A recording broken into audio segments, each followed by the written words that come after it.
آج آزادی صحافت کا عالمی دن ہے اور آپ کو یہ سن کر بڑا افسوس ہوگا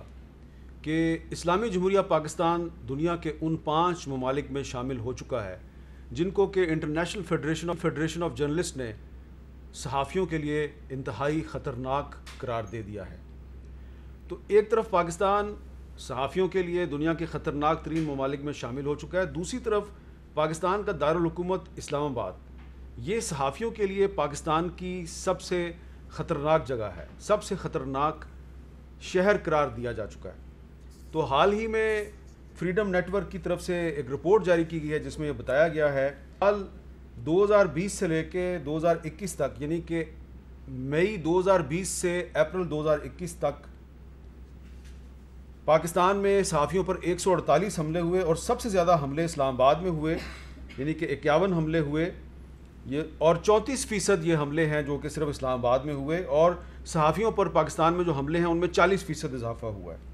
جو 148 حملے ہوئے ان میں 6 صحافیوں کو موت کے گھاٹ اتار دیا گیا، 7 صحافیوں پر قاتلانہ حملے ہوئے، 5 کو اغوا کیا گیا، 25 کو گرفتار کیا گیا اور 27 صحافیوں کے خلاف مقدمات درج کیے گئے۔ تو یہ ہے پاکستان میں آزادی صحافت کی صورتحال، اور اسی صورتحال میں آپ جانتے ہیں کہ یورپی پارلیمنٹ کی طرف سے ایک قرارداد منظور کی گئی ہے۔ یہ جو قرارداد ہے، یہ قرارداد جو ہے وہ کہہ رہی ہے کہ توہین رسالت کے جو قوانین ہیں پاکستان میں ان پر نظر ثانی کی جائے، لیکن ساتھ ہی ساتھ اس قرارداد میں یہ کہا گیا ہے یورپی کمیشن سے کہ وہ جو پاکستان کا جی ایس پی سٹیٹس کا جو اس کو ایک فیسلٹی دی ہوئی ہے اس کو ریویو کرے، لیکن اس ریویو کا تعلق توہین رسالت کے قانون سے نہیں ہے۔ اس کا تعلق کس معاملے سے ہے اس پر ہم پہلے بات کر چکے ہیں، اور ہیومن رائٹس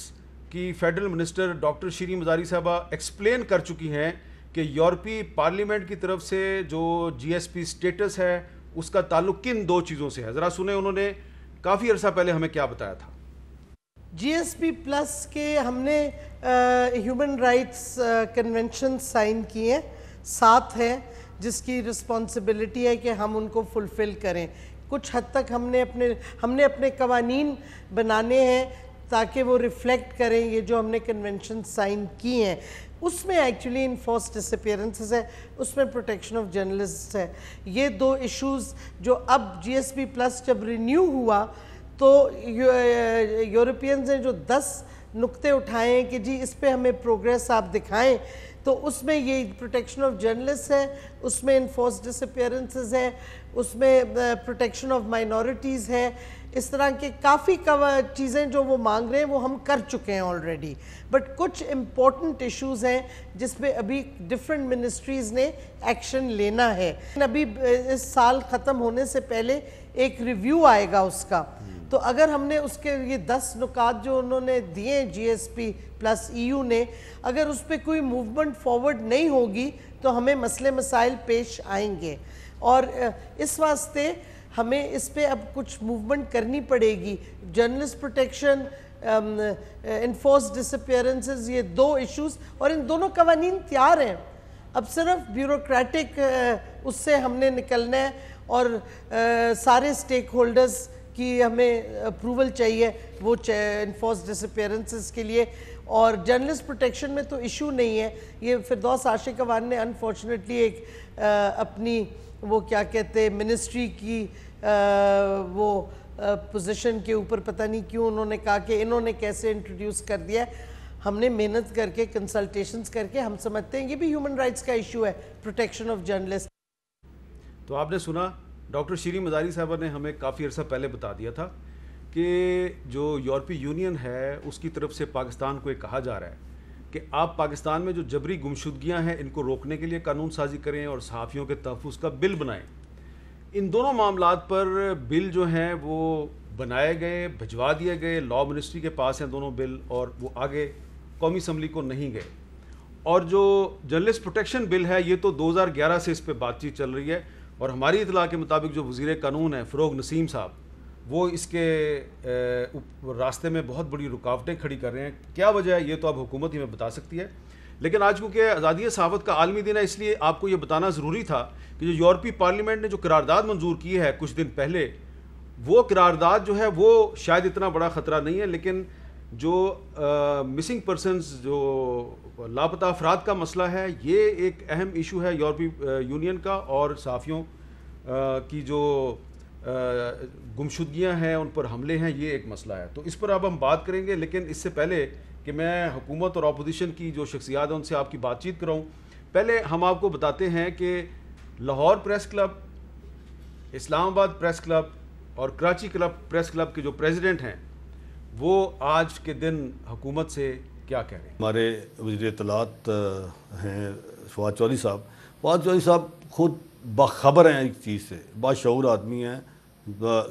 سب چیزیں جانتے ہیں کہ ایک چیز کو سمجھ ہے. تو جب تک میں یہ سمجھتا ہوں، میں نے ان کو کچھ بتانا نہیں ہے ان کو، میں نے صرف ان کو یہ کہنا ہے کہ عمران خان وزیر اعظم پاکستان بھی کچھ سمجھتے ہیں اور فواد چودھری صاحب بھی سمجھتے ہیں. میں ان کو صرف یہ کہنا چاہتا ہوں آج کے دن کہ آپ کو سب پتہ ہے، کم از کم آپ توجہ دیں. میرے بتانے سے تو آپ کو پتہ نہیں لگنا، آپ کو پتہ ہے، آپ اب اس چیز سے گزرے ہیں.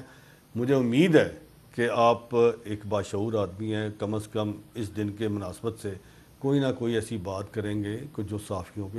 کی معیشت کا معاملہ ہے. جب تک ہماری